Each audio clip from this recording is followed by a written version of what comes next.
I'm very well. Really good. Nice to be here.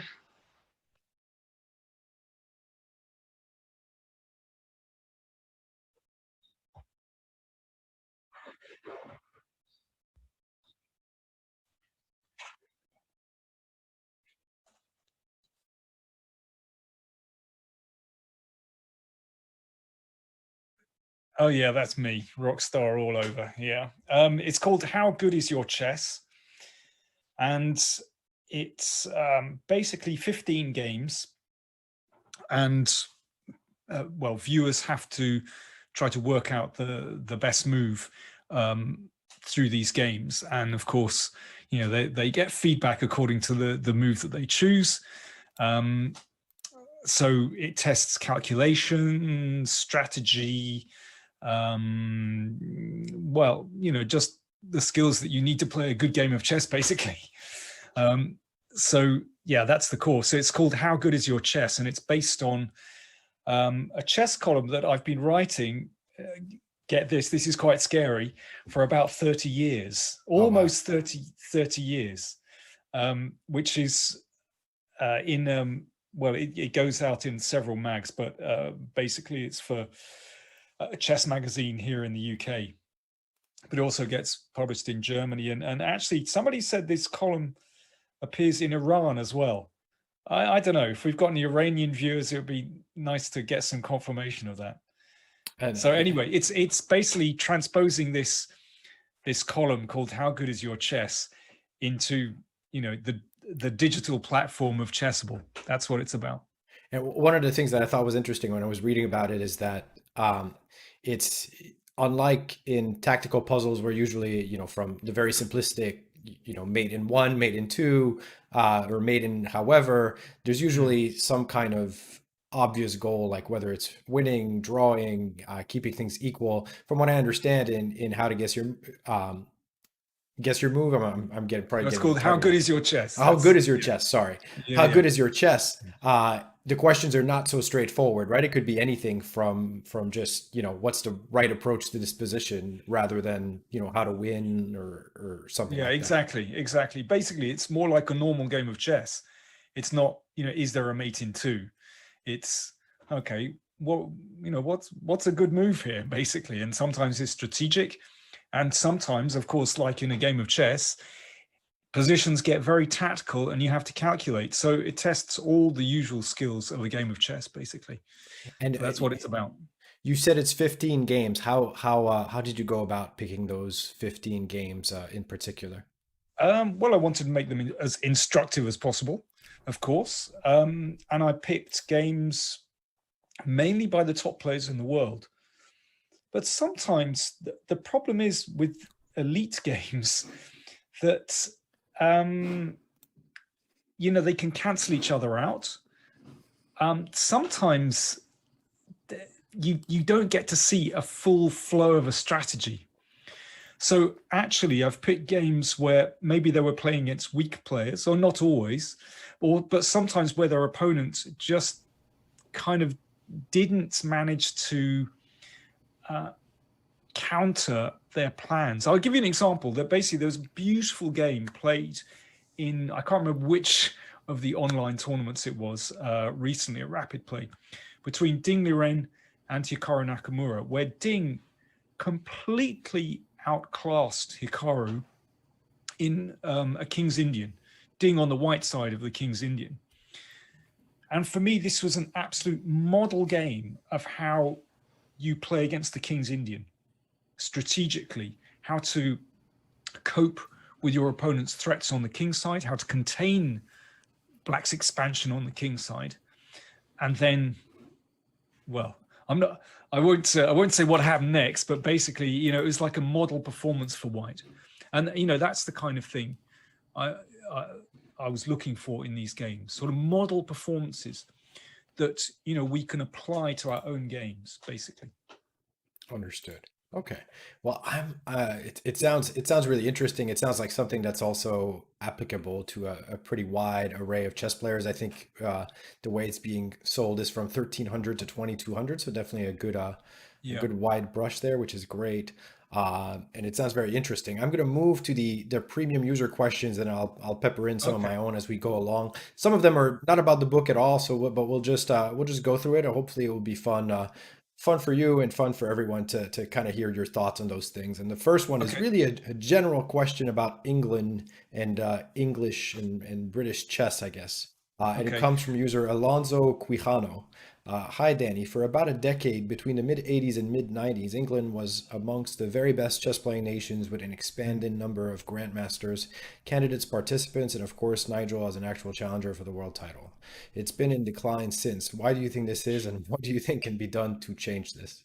Okay. It's a really good question because, um, and actually, I can give a very short answer, and there's a long answer which you could write a book on.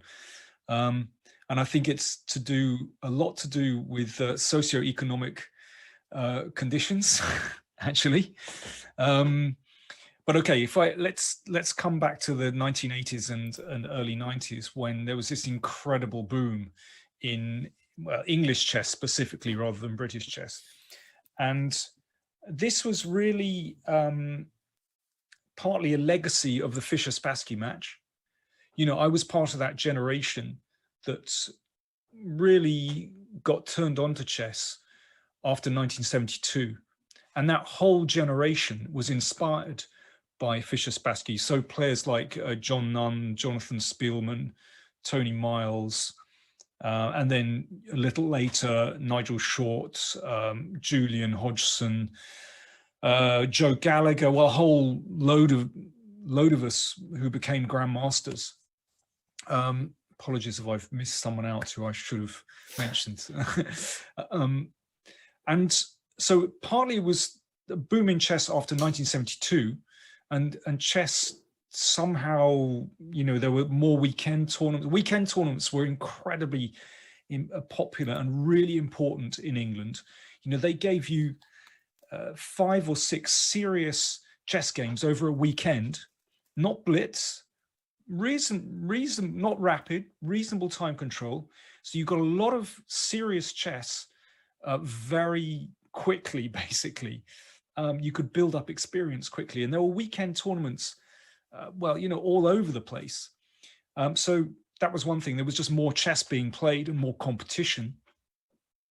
But also, it got to, I'm speaking for myself. I left school and was going to go to university, but somehow there was a feeling in the country of, I don't know, I didn't like it at all. This was the Thatcher era, and I didn't want to kind of participate in that whole 80s free market boom. And I preferred to be a chess player and take my chances and just enjoy traveling around and playing chess. And I think that was the same for a lot of the English chess players. You know, um, it just seemed like a much more interesting alternative than to, go and get a serious job, basically. I didn't want to kind of join that culture, That's um, that's an that 80s interesting culture. point. It's a very interesting point. I wonder, like, would you feel like there could be a trend such as this one happening again with sort of new possibilities for chess going on, in the next, let's say, 10 years, or you don't see it getting back to that sort of um, I don't know. opportunity that it was? I think, I can only speak from, uh, the point of view of England and our society. But I think just coming on to kind of the second part, I know, sorry, it's a very long-winded answer.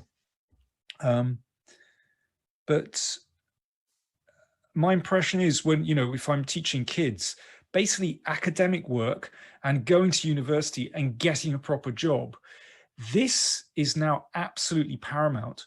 Whereas I think when I was leaving school and studying, before then, there was still this kind of slightly hippie-ish ethos from the 1970s where, my parents just kind of said, yeah, come on, just do your thing.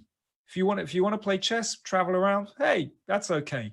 It was still kind of acceptable to do that. Whereas now, you're kind of looked upon as really something of an outsider if you. It's really bohemian to do that. I'm talking about kind of middle class circles in London. It was acceptable to do that, but now it's not really the case. Yeah, it's interesting. Yeah, it's So I think that explains. Although England still has some very good grandmasters, we don't have a Nigel Short who was played for the World Championship, or Jonathan Spielman who got to the final of the candidates. John Nunn also played in the candidates. Tony Miles, well, when he was at his best in the sort of late 70s, early 80s, well, I mean, he was a phenomenal player. I mean, we have really good players. And Michael Adams it's incredible how he has managed to maintain his strength. And we have a strong team, but we're not challenging for the world title.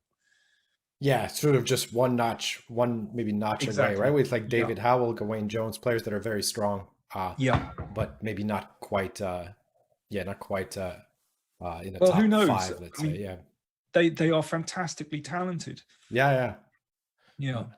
But anyway, sorry, that yeah. was No, but it's no, this a is very long answer, but it's a really complicated question to dissect, actually.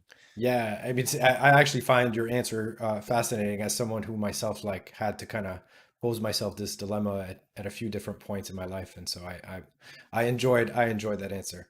Um, the next question is actually somewhat related to the changing time. So let's see if we Hmm. get a long answer on this one. It's from Okay, our I'll try and make user. it short. No, no, you don't have to. The user is Kramnik Student. He says, "Hi Daniel, how do you compare commentary during the pre-computer era with the current times? Any plans to recreate the Intel Grand Prix Magic commentary with Maurice? I'm assuming he means Maurice Ashley in the Yeah, future." yeah. Well, I loved those tournaments where we were commentating in the mid 90s, the Intel Grand Prix series. I mean, those were some of the first rapid plays, rapid play tournaments sort of really high level. That Kasparov, of course, was integral to those tournaments. Vichy and Kramnik were playing. So there was the younger generation coming through, challenging Kasparov and some of the older players. They were incredibly exciting, and I loved those commentating on those tournaments. They were fantastic fun. And yes, it was. I think I am I going to say I enjoyed it more? I think I am. I enjoyed it more without computers, basically. Um, you know, everyone nowadays is kind of an expert if they can flick a button. But I think it's a little bit different because, you know, when I commentate now, actually, I still don't like to use a computer when I'm doing live commentary. And what's funny is that, on the chat, you get people saying, oh, yeah, you hung your queen, or whatever. Okay. But for me, chess is still it's a human game, actually. I know that sounds ridiculous in our digital age, but essentially, I'm trying to put myself in the position of the players at the board. I'm looking at it from a human point of view. What would I play here? What are they thinking of? Whereas if you're skewed by what the computer is just disgorging, then what's the point in me being there? So it can basically, I'll try and shorten it. It can lead to some very embarrassing moments when, you're hanging your queen, you're making blunders, and people and every passer can point it out. Who cares?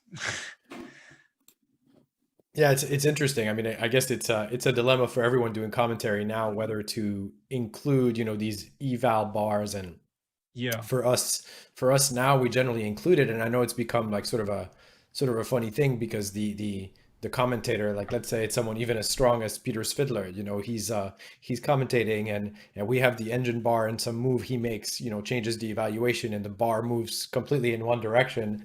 And Yeah. it's like in the chat, it's like a game trying to figure out how long it's going to take for Peter to realize that he's wrong. And it's, but in reality, I find that the commentary is so much more instructive when because the players, you get to see the process that brings you to the realization that it is good or it is bad, or even if you don't get there, at least you have a human way of looking at the problem. And to me, No, it's exactly. more Yeah. interesting.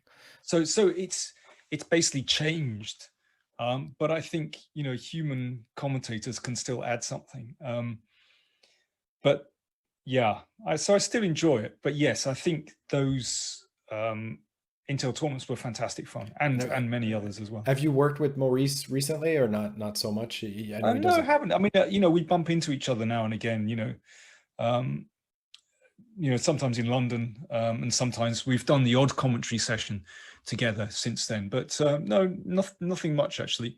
And I haven't been to the States for ages. And yeah, So now nobody wants to come here. So it's, it's difficult. It's difficult to make it through. Put it that way. Like I just yeah, mean yeah, because I can't leave either and come back.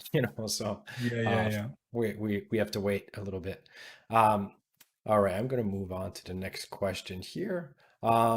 This one I'm reading it verbatim, so you can't blame me for what it says. Oh Uh, God. it starts very well actually. Actually, it's all positive. It's just a little bit funnily worded.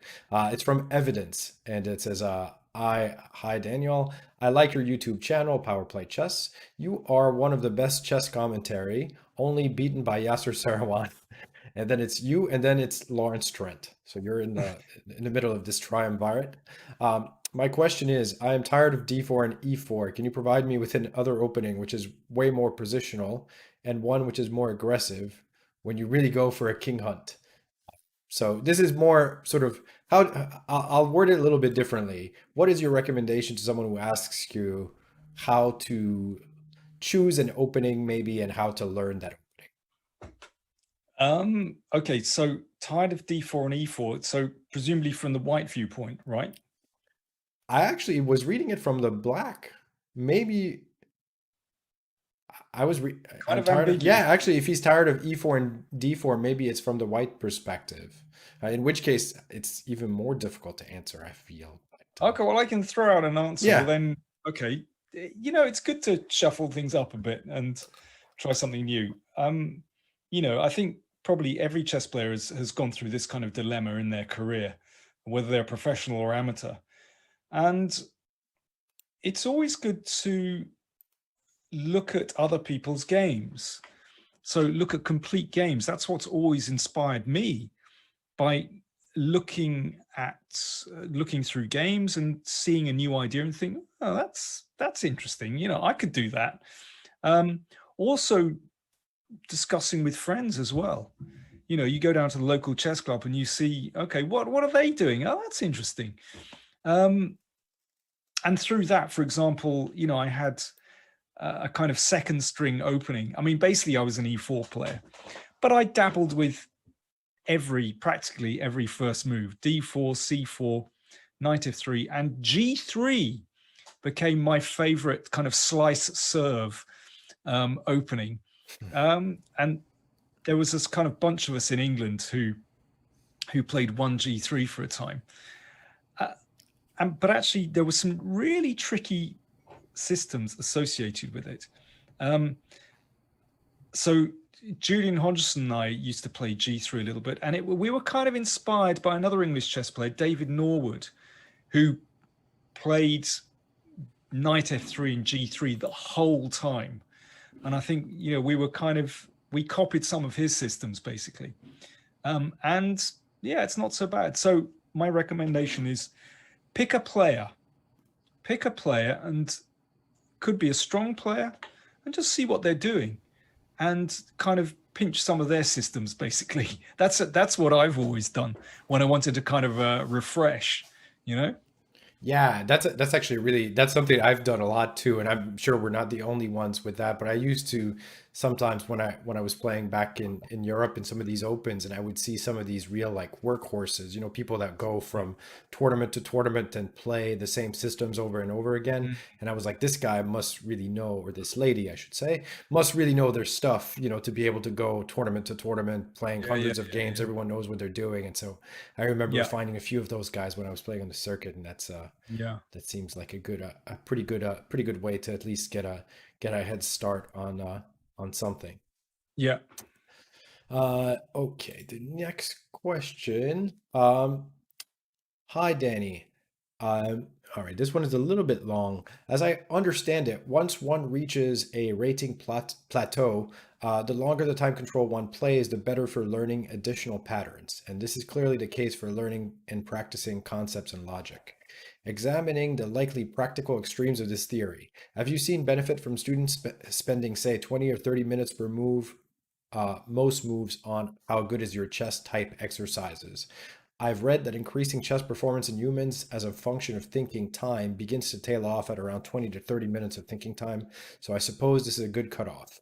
And this time seems to be recommended in a lot of deep tactics books. Big fan of your books, articles, streams, DVDs, and even cassettes. So it's someone who's been around over the last 3 decades, by the way. Even cassettes, which is, Cassettes. I mean, someone who Wow. still has cassettes is actually, and something to play them is very impressive. Oh, that must be a video cassette. Yeah, not the The audio, yeah, I don't know. Yeah, not the probably. audio. Yeah, video cassettes. Yeah, Yeah, wow. Golly, that is a long time ago. have a Um, VCR. well, but just in general, I think it's really healthy to spend a long time looking at stuff if you can't work it out. Um, I was reading a short article by Luke McShane the other day in New in Chess magazine. And Luke really enjoys solving studies. Now, some studies are incredibly complex. And, you know, you can spend 20 minutes or half an hour looking at them. You won't solve them. And he was saying that he likes to kind of, you know, look at something for a long time. And if he can't solve it, he doesn't just kind of flip to the back of the book. He just puts it down and, you know, gets on with his life and maybe comes back to it the next day. And in the meantime, you know what it's like. Sometimes you sleep on something and an idea just pops into your head. And he says that for him, that's been really beneficial. Keep working at stuff. You know, it's too easy just to kind of flick the button and you get the answer. So I don't think there's personally, I don't think there's any harm in really working very hard at stuff. That, I mean, sorry, coming back to this course on Chessable, um, that is how I think I always made my biggest leaps in understanding is by going through games by strong players and trying to work out and understand the moves that these players made. And I mean, also coming back to the last question about repertoire and stuff, it's just working at things, I think, is really good for one's understanding. This isn't rote memory. It's trying to really discover and understand new ideas and new strategy. I think that's beneficial. So personally, I wouldn't put a time limit on it, but that's just it. That's just what works for me, and I know for others. If that's not your thing, that's okay. You know, we've all got to find our own way, basically. Yeah, I think it just takes a lot of discipline, right? It's hard to, it's Yeah, especially the method that you described Luke McShane doing. I would find that so difficult because it's hard for me yeah, to stop thinking about it and say, you know what, I'm going to come back to it in 2 days and yeah, yeah, think yeah, about it yeah. again. I just feel like I want to know the answer. It's kind of like stopping a movie in the middle or something like that, you know? But it's really interesting because I mean, Luke is, I think, unusual in that respect. You know, this is really disciplined. But at the start of this lockdown thing, I started looking at problems, not studies, problems like mating 2, mating 3, mating 4, these kind of things. And it's something I never really looked at before because I always found them out of just too artificial. I didn't get it. We're in a position where one side is like a queen up. Well, so what? You can win this anyhow you like. But I really like mating twos. And I followed Luke's advice, actually. And, some of these are not trivial at all, actually. And I think, well, I really got a lot of satisfaction out of solving these. So I'd sometimes just on a coffee break, I'll just look at one of these mating twos. Yeah. And okay, normally you can solve it in 5 or 10 minutes. And I found I was getting quicker and quicker the more I did as well. Definitely. And you feel like those skills would possibly translate into like sort of your overall vision? Like, so if you're looking to improve your chess, it's not a bad thing to go through. I think they're okay because it's all about mating patterns. Yeah. About visualize and actually calculation, because I think one of the big things in solving these problems, as I discovered recently, it's ridiculous. I've kind of come to them late in my life, is that you have to look at all the possible defenses.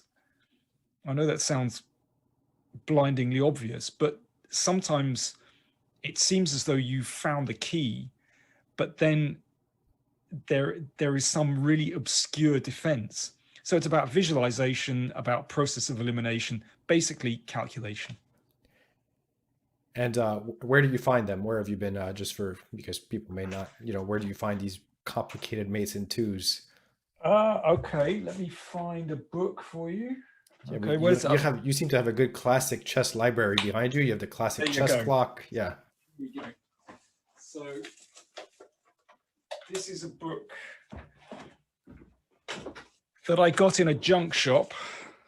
I don't know, can you see that? Yeah. Problems and Endgames by P. Wenman. Yeah, got it in a junk shop. You can see it's falling apart. Mm-hmm. Published in 1946. There you go. And it's full of this kind of thing. You can pick up books like that. But also online, of course. Sure. There are, in fact,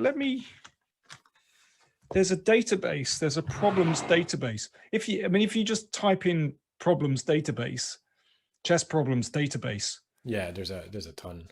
It is amazing online what there is. Yeah. And I would be remiss not to mention that Chess24 and Play Magnus have something now called Tactics Frenzy, and I do really enjoy the puzzles that it has. I think some of it is AI generated, and they're really cool, different levels, different types. So that's cool. Worth checking out. I didn't realize that. And then also, I am supposed to mention at least once, I think, that we do have a promo right now that gives both membership to Chess24 as a premium member and a Chessable Pro membership, which comes with all sorts of discounts on courses like Danny's. But the Pro membership basically gives you discount on all courses, along with some more advanced features. And the code for that is Learn a Lot, which is a fitting one for Danny's book. So if you enter the code Learn a Lot at checkout. All right, so very interesting answer, and I like these stories of finding a book at a junk shop. I feel like it's like something that at least my children will probably never get to say, but yeah. We'll see. All right, the next question. Hello, Danny. I really like your work on the Power Play Chess channel. Obviously, this is a very popular channel. We have it mentioned in a lot of the questions here. I'd like to ask you about the behind the scenes aspects of being a commentator. Do you get offers like players to take part at some tournaments and choose between them? Do you make the first step and offer a collaboration? What's your favorite event to cover and why, if I may ask? And this is from Shmuleki, something like that. So how do I get to be a commentator, basically? I guess, how do you get to be a commentator? But also maybe if you have favorite events to cover, places to go to, we can broaden it to places that you've enjoyed working. And Well, last couple of years, I really enjoyed the Isle of Man tournaments. They were fantastic, really well organized, and fantastic field of players. And I enjoy working with Anna Rudolph. So those were fun. I spent several years as a commentator in Biel, in Switzerland, in northern Switzerland, and I really enjoy the Biel tournament. It's very friendly and really nice people, really well organized, great organizers, very friendly tournament. And I enjoy visiting Switzerland. So there's a couple that I've really liked. Yeah, so there you go. How do I get the gig? People get in touch. Yeah, there's not too many like yourself. So but I guess if someone wanted to start as a chess commentator, it's not necessarily the easiest thing to get in onto. But yeah. Did that answer the question? I'm not quite sure. There was a lot in there. I think so. Some of these questions go in many different directions. We can only do our best. Okay. All right. I got another one here from Grizzly Grisu. I'll change the language a little bit. What can I do to get better in calculation and tactics? And another question, which I also have, is, which I actually really like this question because I think a lot of players have different answers. So I was looking forward to asking you this one. What should I do when my opponent is thinking on his next move? So what do you do? What do you do when it's not your move? Okay, we'll start with that one, then I'll work backwards. Well, I was always of the school that the more you sit at the board, the more you see. So basically, I would be doing what I was doing when my clock was running, but maybe with slightly less intensity. But basically, I was still working really hard. I was a hard worker at the board. Some people need to work harder than others. I was a hard worker. I don't subscribe to this view that you relax a little bit, maybe go for a little stroll when it's your opponent's move. Nah, I like to check in at the board and work really, really hard. And I know that there were days when I wasn't on form, where basically I would kind of feel the need to sort of leap up from the board and look around at other games and stuff. And I didn't play well. I forced myself to sit at the board and just keep working. For me, that was the best. And chess is hard work. And at the end of the session, the 4 or 5 hour session or 6 hours, I would be, I'd feel it. But that's a good feeling. And I think you should feel like that. It shows you really care, you really try, and you've tried your hardest. It's advice I should have been given when I was 12 years old, because I think I spent most of my time when it wasn't my move walking around looking at everybody else's games. But even then I realized that it wasn't a smart thing to do. It was just like it's difficult to sit tight. But But everyone's different. I see some players, they make a move and they start, strolling up and down. I mean, okay, we mentioned Peter earlier. I was just thinking of him, actually. It's really funny because, in fact, one of the last tournaments, I think the last tournament I saw him was in Biel, like 3 years ago. I can't remember. And I mean, it's crazy. He actually had like a Fitbit on, and the number of steps that he walked during a game was ridiculous. He can't sit down. I mean, obviously when it's his move, but he just spent his time walking up and down the stage. So everyone does it differently. But for me, there was a very simple equation. The more you sit at the board, the more you see. Yeah, I mean, and I guess someone could walk around, like Peter could be walking around and still be thinking about his game potentially. Although I think he also spends probably a fair bit of time looking at the others, but maybe half of the time is spent. But I Yeah, remember some grandmasters in the US like that play in the Swiss events, like Shabalov, for example. Like I think said that he never thinks about anything when it's not his move, like that he's just his mind wanders and not at all about not yeah. at all about chess even. So yeah, so I guess everyone is different, but I feel like your approach is more likely to be correct than than the others. So It's whatever feels natural. Coming back to the how do you improve your calculation and tactics?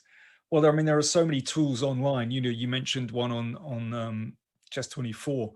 I mean, there are loads of sites that you can do that. But personally, you know, I like an old-fashioned chess set. Um, if you're playing real over-the-board chess rather than online chess, then I think it's best to study in the medium in which you're going to be playing. In other words, a real physical chess set, um, and to set up positions and work at them.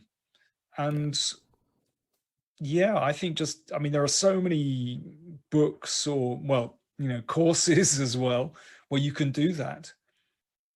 So just keep working, just keep looking at studies, basically. They do improve. I tell you, just a few years ago, I did a DVD for Chessbase on mating patterns, and I looked at typical checkmating motifs, you know, typical kingside attacks and stuff, and I found it actually really influenced my play, and I was just felt so much sharper when I was attacking. So I just think I don't think it's a mystery. The more you look at stuff, the better you get. so how much playing do you do these days? Well, not right now is of course a very weird period, but Yeah. if it was a like let's say 2 years ago or even last year, how many games a year would you play? I'm not playing at all now. Zero, yeah.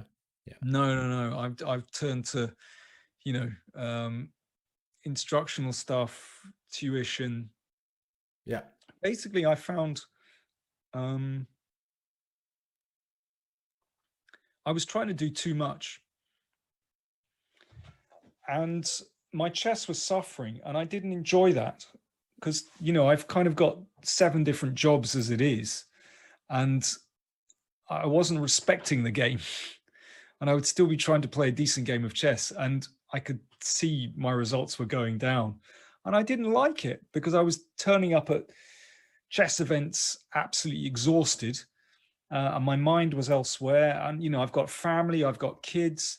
I remember playing in this the National League here in the UK, and there'd be a game on Saturday, game on Sunday. I'd get to the game on Saturday somewhere up north, um, and you know, try my best. And then Sunday morning, I'd have to play a game, and I'd be thinking, okay, yeah, maybe if I finish the game quickly, I can get back because I've got 3 things I've got to do at home, and I got to see the kids. And I mean, you just can't play a good game of chess like that. It was impossible. And actually, it was just too stressful in the end. Yeah, no, that I can relate as someone who has not played a rated game in about a decade, I think. Yeah, I was hoping to too play this much. summer, but it didn't happen. So Yeah. maybe one day. Um, all right, the next question is from a user. This is a long username that I can explain, but it's why must I lose to this bugs, which is in reference to Magnus's handle on our server, which is Magzy Bugs. So Oh, I see. this is the explanation of the username. Grandmaster King, you said that the surefire way to improve is trying to understand the moves of really strong players. Hmm. Which strong players from history would you recommend as most instructive? For example, Capablanca, etc. So do you have some favorite guys to go to? Um, Not really, but I think there are certain games that I look at. Um, I wouldn't pick out a particular player, but I can think of particular games by, you know, these players. Fischer, actually. No, okay, having said that, I would pick out Fischer for the clarity of his strategy, because he was so strong that he was actually able to execute the strategy that he started way back, even against incredibly strong players. I mean, not always, but there are some games of Fischer which are just beautiful. I mean, if I can think of, for example, in the Najdorf, there are a few games that Fischer played where you just kind of go, oh, wow. Matulovic Fischer, which was a G3 Najdorf, for example. This is a model game of how you outplay white positionally with the Sicilian Najdorf. It's a game I've always looked to, that it's a template for so many other games. So yeah, Fischer actually is probably a very good one. Whereas there are other players where it's somehow too chaotic. Some of Kasparov's games are just too wild, actually. But if I can think of other players, then, for example, there are some games by Botvinnik, which are just model strategy. For example, his game against, I think it's Chekhov in the Nimzo-Indian. There are two Nimzo-Indian games he played, which involved occupying the d5 square or playing down the d file. And these are just fantastic. So yeah, that's another player who has this very kind of clear strategy. Are there, I know we talked a little bit about the game selection in your course. Are there Yeah. games from some of those guys in your book, or they're more, I know you No, said I there's a mean, range. basically, yeah, I mean, I've tried to pick not just the kind of classics, but up-to-date games, basically. Oh, Most of the yeah. games are, I mean, I think perhaps half are from 2020. And then I've gone back a little bit further, but not too much further, because I wanted to show games that perhaps aren't so familiar to everyone, but still, nevertheless, really instructive, and most by strong players. Most are kind of attacking chess, but there's strategy mixed up with them as well. So yeah, no absolute classics, because I just didn't want games to be too well known. If I've just remembered another game. If there's Capablanca, well, it was mentioned, then there's this endgame, Capablanca against Janowski from, I think it's 1913, with this rook and pawn endgame, or double rook endgame, with a structure e4, d3, c2, white has, and then you play a minority attack on the king side. I mean, this is a classic. It's very clear strategy. So those are the kind of games which I think are really important just to know. Keep a database of them, and you can apply them time and again. Yeah, it's a good answer. What this is just going to be for me now. We have a few minutes left, and I had a couple of sort of questions related to Chessable. How was the experience of sort of creating content, in this new way versus the more traditional column that you've done for a long time? And the column is still going on, right? Like people can still find this Oh column. God, yeah. Yeah, It's in 30 Chess years Mag. with no intention to ever really get rid of it, right? Do you know what? After about 15 years, I got tired of it, Hmm. and I just kind of kept plugging away, and it's kind of gone full circle now. You're back to loving it. I really love it. I'm Mhm. actually, more than that, I'm really proud of it, that I've kept it going, and I really enjoy doing it. It's, for me, it's kind of getting back to basics. Mhm. And so, first of all, selecting the game is tricky. You have to find something that's really instructive and has a flow to it. And I really enjoy dissecting these games to find out how players play. So I really enjoy that. Yeah. What's your question? No, I was asking about the creation process in this way, Oh and yeah, then yeah, also, yeah, yeah. yeah. Chessable. Um, well, it. I suppose the only thing is, my annotations and my writing kind of gets transposed into this digital format, Hmm. and kind of others do that anyway, and then we kind of hone it. But I suppose the big difference is that for each game, I've recorded a video as well to really highlight the salient points so that it's really instructive and to give an overview of the game. So I think that's actually the biggest difference from my point of view. And it does help to kind of tie it all together. Okay. Yeah, that's cool. And I did want to ask about the guitar because in the video, they it's Rockstar the guitar. Yeah, yeah. How good is your guitar playing, and do you still enjoy it and do it Oh regularly? yeah, yeah. I mean, at the moment, of course, in the times where we're at, unfortunately, I'm not playing any gigs at the moment. Um, but yeah, I play gigs regularly, mainly playing the bass guitar actually, um, because you know there was there was a vacancy in the band. Sure. So yeah, no lead guitar at the moment. But yeah, no, absolutely love playing gigs. Um, I just really enjoy being on stage and just kind of going a bit loopy for a couple of hours. It's fantastic fun, and in fact, that's been the big bonus of stopping playing professional chess, is that I've been able to go back to playing music and playing more gigs um, over the past few years, which has been fantastic. Yeah, So yeah, just love it. that's Yeah. cool. I realized I missed a question from someone in the audience here that was asking whether you have any thoughts on some of the young players, specifically Vincent Keimer, but maybe some other ones if you're not as familiar with him. I'm not sure, but who you think are the top prospects to eventually challenge maybe the world champion. Vincent Keimer. I mean, I've met him a few times. Yeah, incredible. And there are so many Indian kids who are just something else.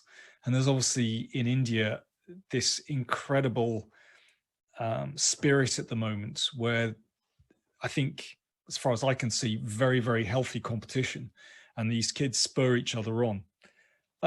Vincent Keimer has incredible support from his family,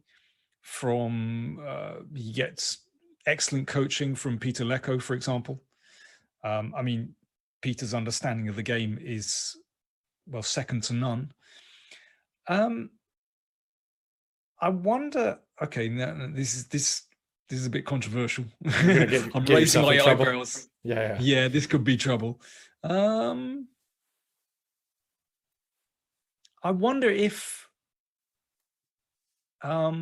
he's hungry enough to get to the very top. Um, it's just a thought. I don't know. Well, we'll see. Hopefully he Maybe, listens, maybe, and maybe maybe, that motivates him. Sometimes it's the kind of thing that maybe I've got that completely wrong.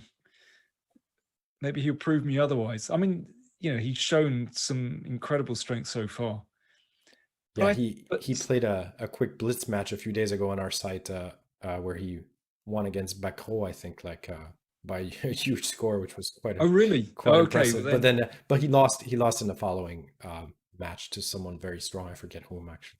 But, yeah. yeah, it's I so mean, we're hard to not. know who's going to No, be. really, I don't know. I mean, these Indian kids, if you go by the age where they've kind of broken through, you'd think, oh yeah, well they should be world champion. Don't know. Getting to the very top, as well as we've seen in England, is you can be incredibly talented, but can you make it to? Yeah, It's because I think being a professional chess player involves so many other skills, not just on the chessboard, you know, you need such a strong mentality. I think one, being away from home a lot, you know, are you used to the circuit, and that psychological pressure that is on you the whole time to perform. I think it's really, really tough. Not everyone can hack that. It's very, very difficult. Yeah.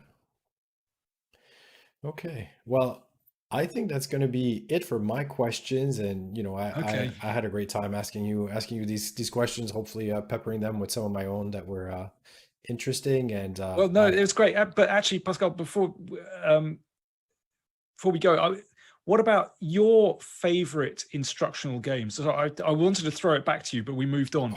throw it back to me. Oh my Yeah, yeah, goodness. yeah. Is there a kind of, you know, if you're um, teaching some kids, Yeah. what's the kind of classic game that you kind of reach for? So I've always had an affinity for a couple of the greats, Fisher being one of them, and then for me growing up, my favorite book was the book by Mikhail Tal on his own life and games. So my Yeah, life and games, I guess these titles confuse me, but I think it's my life and yeah, games. yeah, yeah. And I It's in always the bookshelf. yeah, I always aspired to be a good player and to be a good attacking tactical player, imaginative player. I'm not sure if I ever got there, but for me he was like a hero growing up, and I tried to emulate that style. And now that I play now I play actually extremely quietly because I'm scared of everything and I'm older. But but yeah, that was probably the number one thing. And but then for me, when I talk to kids, I really urge them to spend time after their games to look at what they did and what they did wrong. And I feel like too often now, especially with online chess, we immediately move to the next game, never go back, and lose these few moments we have, this opportunity to learn something that we didn't understand. And where Mm. even in blitz games, sometimes that's actually even more obvious, like that you keep kind of losing in a similar kind of position because you keep doing the same thing wrong. And if you spend just a little bit of time kind of going back rather than forward and playing more games, you can actually learn a lot. So that would be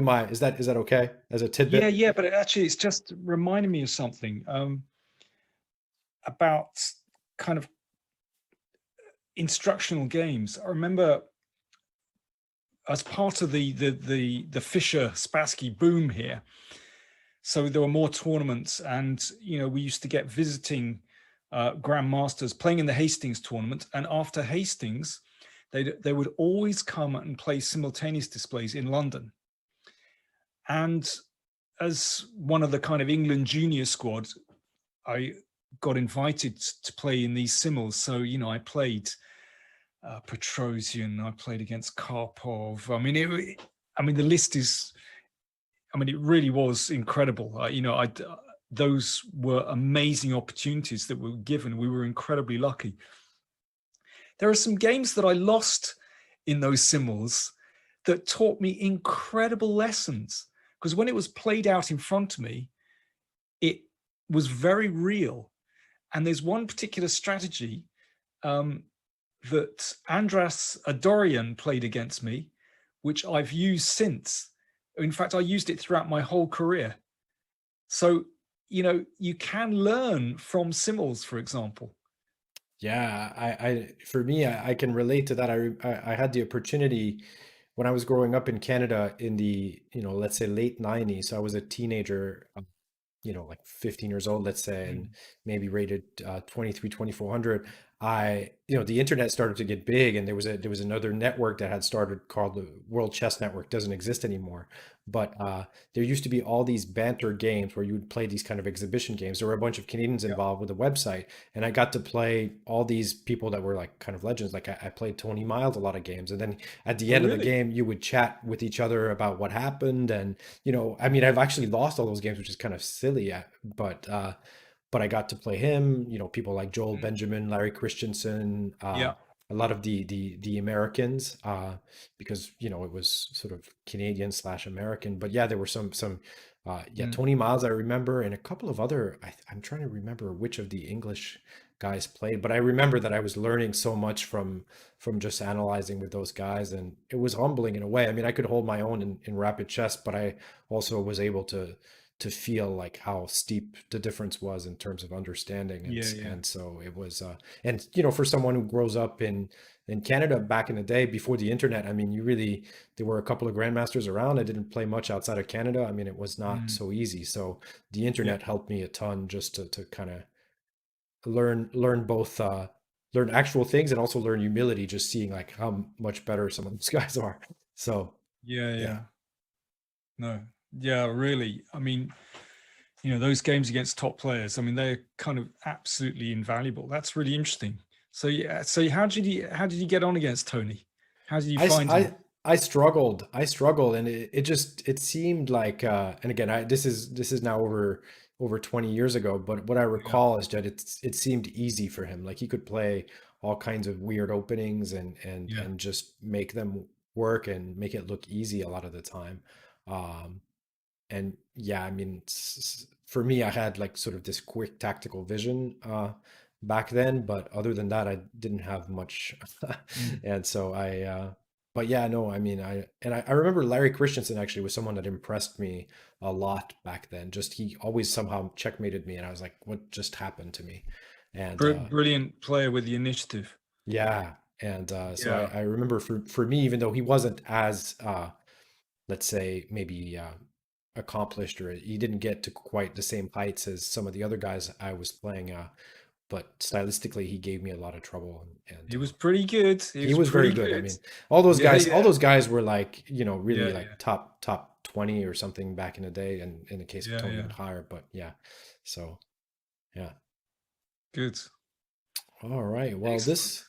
this was fun. I think we got some other stuff going on the site. We have a continuation of the Banter Blitz series. I think Wesley So is playing today.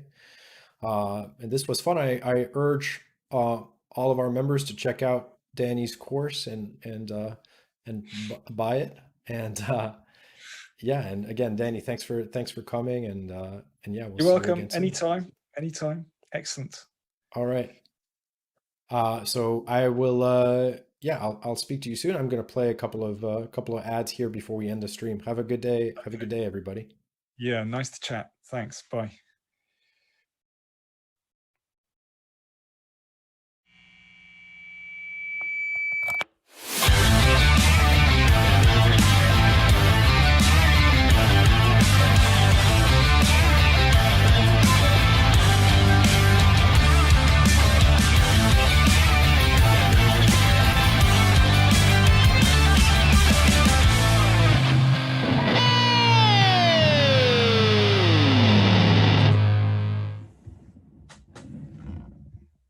Well, we wanted to do a historical top 50 of chess players of sort of all time, and to do that, we are using the statistics by Jeff Sonax, who has created a site called Chess Metrics. We've gotten some help from Frank Hofmeister, who is a well-renowned chess historian, but then we have still kind of added our own touch. And it's always going to be subjective, and there's no correct answer. I hope you guys enjoyed, and I hope you agree with every single ranking, because usually when you publish lists, what could go wrong? Who would disagree with anything?